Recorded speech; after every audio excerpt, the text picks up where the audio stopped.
Hey folks, Kilt-Man here. Kilt-Man at your late night Sunday services. How are you all? I'm all doing very, very well. Now do please forgive me, I am very, very tired. I've been out in the sun and drinking again.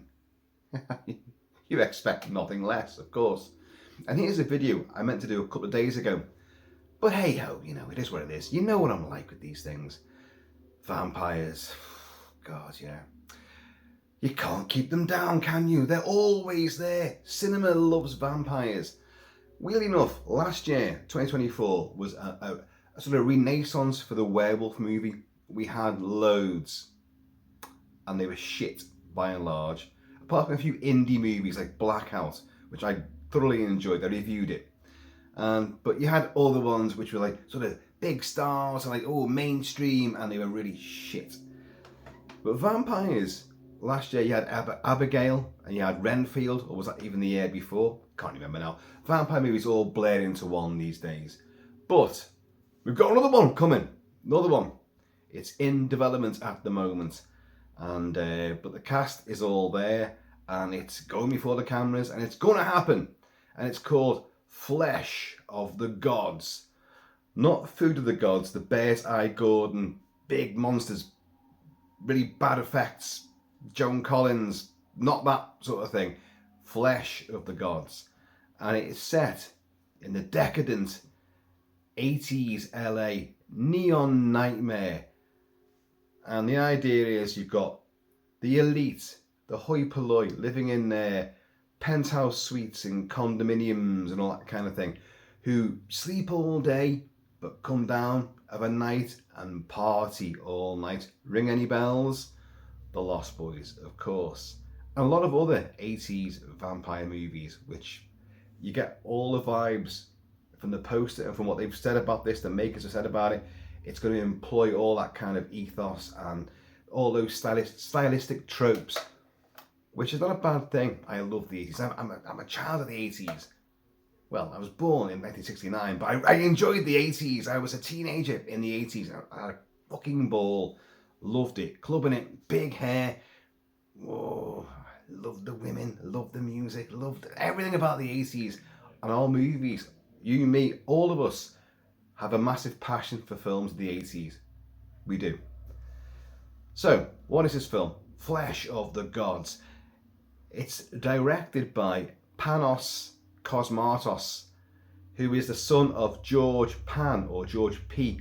Cosmatos. And George P. Cosmatos did the Doomsday Train disaster movie, The Cassandra Crossing. He did Rambo First Blood Part 2, Cobra. Well, you could always say, if you're directing a Stallone movie and Stallone's the star of it, then Stallone's really doing a lot of the directing himself, which certainly is the case with Cobra, and probably Rambo First Blood Part 2 as well. But George P. Cosmatos did that, Cobra, and Tombstone. He directed Tombstone, the Great Western, Val Kilmer, Kurt Russell, Powers Booth, Michael Biehn, everyone's in it. And his son, Panos Cosmatos, did the Nic Cage, outrageous, outlandish, completely off the rails, off kilter, Mandy from, what was it, 2019, 2020? Can't quite remember now. I have reviewed it on the channel, and it is outrageously gory, really highly hyper intense. It's gaudy, gory, uber nasty, but it's got its tongue in its cheek, and it's really, really entertaining at the same time. But then again, it's Nic Cage, isn't it? So now, Panos Cosmatos is going to be directing this movie, Flesh of the Gods, which is written by Andrew Kevin Walker, and who did Seven, Fight Club, Event Horizon. A lot of these films he didn't actually write the scripts. He was brought in to be the script doctor. So he's only got a handful of genuine credits to his name as the screenwriter, the writer of these movies.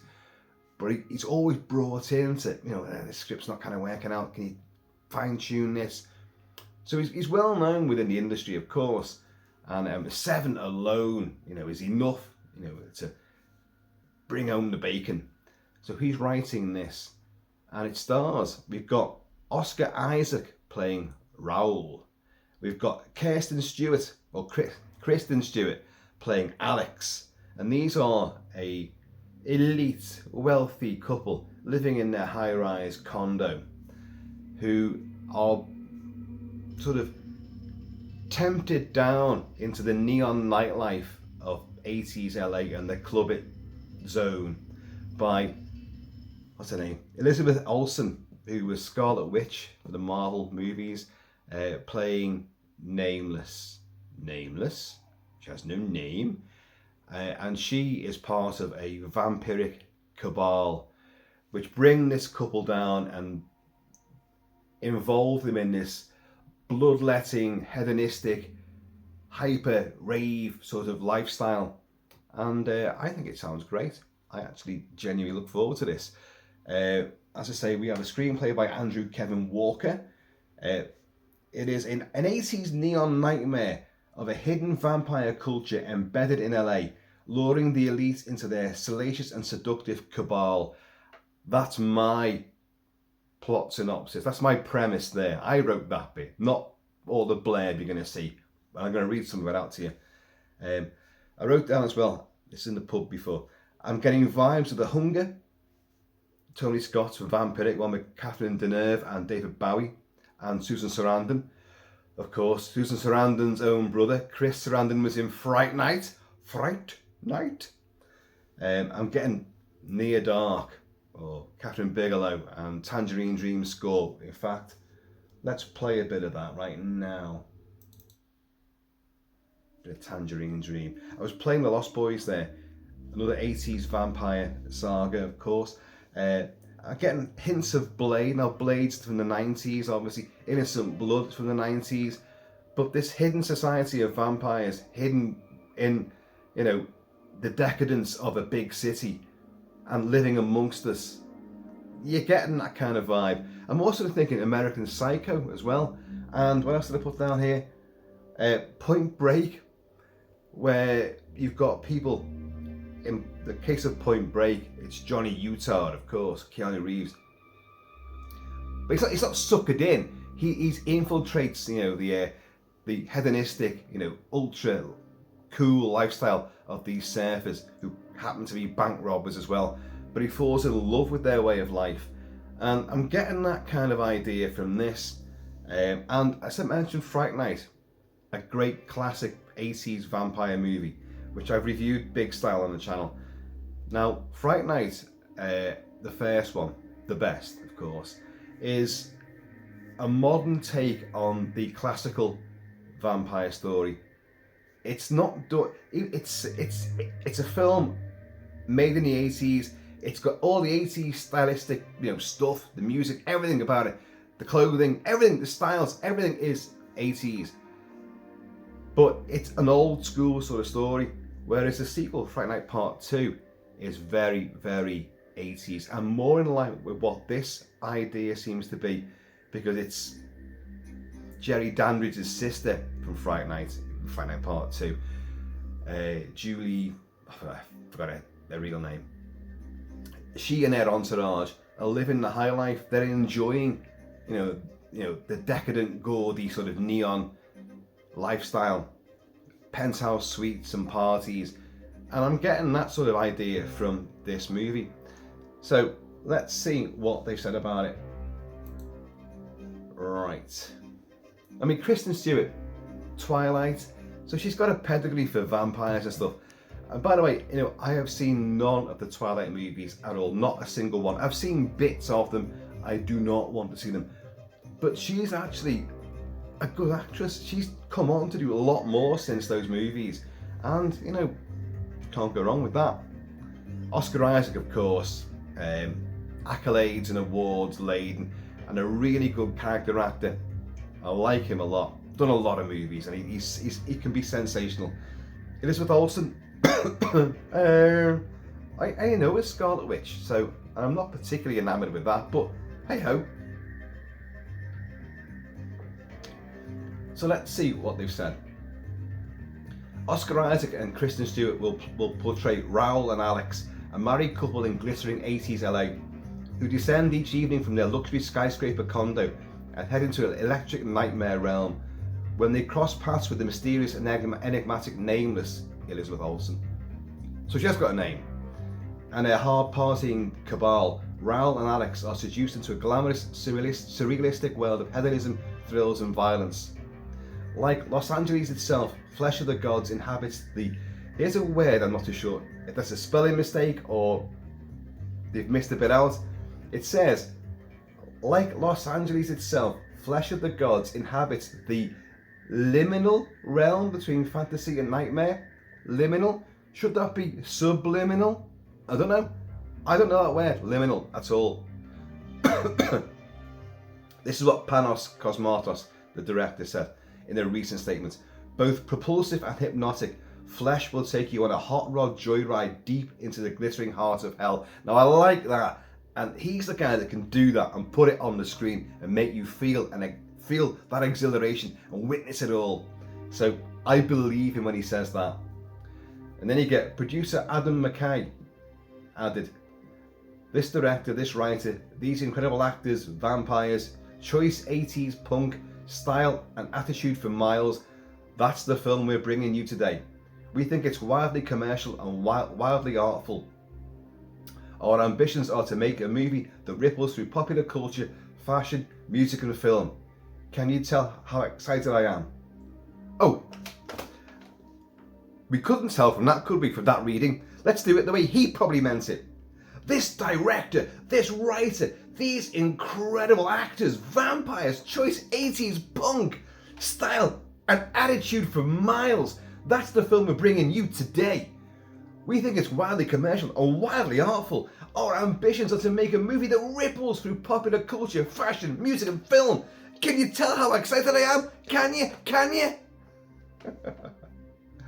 I think that's kind of what he was trying to put across there. You're not going to say, at the outset of making a movie, you're not going to say, well, we've got Oscar Isaac, we've got Kristen Stewart, we've got Elizabeth Olsen, we've got George P. Cosmatos' son, who did that film Mandy with Nic Cage. Yeah, it's going to be wild. It's going to be a bit of debauchery, might be a bit of nudity, going to be some blood, lots of neon. Yeah, you might like it, you might not. It's set in the 80s. That's just an excuse for our gaudy visuals. You're gonna really sell these things, aren't you? So it is definitely getting made. I'm not sure if it's going out cinematically or it's going to like any kind of streaming platform. I don't know. Mandy went cinemas, didn't it? And I know like Panos Cosmatos has another Necropolis or Necro meaning dead. He's got another film which he promised before this, so that hasn't happened, but this is what's going ahead, certainly. Now, yeah, I like the idea of this. Again, American Psycho seems to bleed into this. It's 80s set, yuppie time, glittering nightlife, bars, nightclubs. With this, set in 80s LA, you're going to have some of the famous nightclubs. The Viper Room. Now, before you all leap on me and go like, well, that only came to the fore in the 90s. No, the Viper Room existed in the 80s. In fact, even earlier as well, if I remember rightly. And you had poets, songwriters, musicians, actors, stage actors, and the elite, the celebs hung out there. And you got some other clubs as well. Did I write them down? I did. Café de Grande, Club Lingerie, and the Palace. Excuse me. This is what happens. I've had whiskey, you see, and I've worked out. You guys have seen how I tend to cough a fair bit once I start yakking, or it gets later in the day when I do a video. If I had whiskey is drying my throat up. So, I know it's no shit Sherlock, but it's taken me a while to work it out. Excuse me. And I've not been drinking whiskey, and I've been drinking beer all week, but the last couple of days I have relapsed into the whiskey because I do prefer it. But I've done videos where I've just been, all about it is like beer or lager, bit of cider, and it's lubricated, all the vocal cords, the tubes. But whiskey, the throat just goes, no, can't do this. It's funny, in a pub I can talk endlessly without any coughing to punctuate it. But when I sit in front of this and start talking to you guys, that was a real one. So anyway, folks, Flesh of the Gods. I think it's, I'm going like they haven't started yet. There's actually photos of them. So they have actually filmed it. I just don't know when it's going to come out. Does it say in this feature? This is from Deadline. So I don't know. I don't know when it's coming out. But clearly they have begun filming it. And we've got imagery. People with blood on their faces and people looking into mirrors and things, like obviously looking into the darkness of their own soul. They've been changed. Their hedonistic lifestyle has led them down a path of debauchery. Vampires. They're seductive. They are temptation. And obviously down that road lies damnation as well. So it promises to be violent, gory, seductive, sleazy, sultry, neon draped. Looking forward to it, folks. Anyway, as always, comment below and let me know. Fuck this cough. The 80s. We all, well, if you're around in the 80s, underage, you were still going out clubbing it all the time. So I can really understand this, the mindset and the visuals and the aura and the atmosphere, the allure of neon and parties, nightclubs, music, the whole music scene. I'm going to sign off because before I cough my own head off. Folks, have a nice time with Kilt-Man, please. In the meantime, as ever, hold your breath and don't cough in between time. Please keep it Kilty, keep it Celtic. I'm going to see you all later. And I'll stick to the beer, maybe, and we'll see how we go with that. Anyway, ta-ra a bit, and you know, scratching at the window of your high-rise condominium. Don't open the window. Don't do it. Don't do it. It could be a roller skating, big-haired, big shoulder-padded vampiress.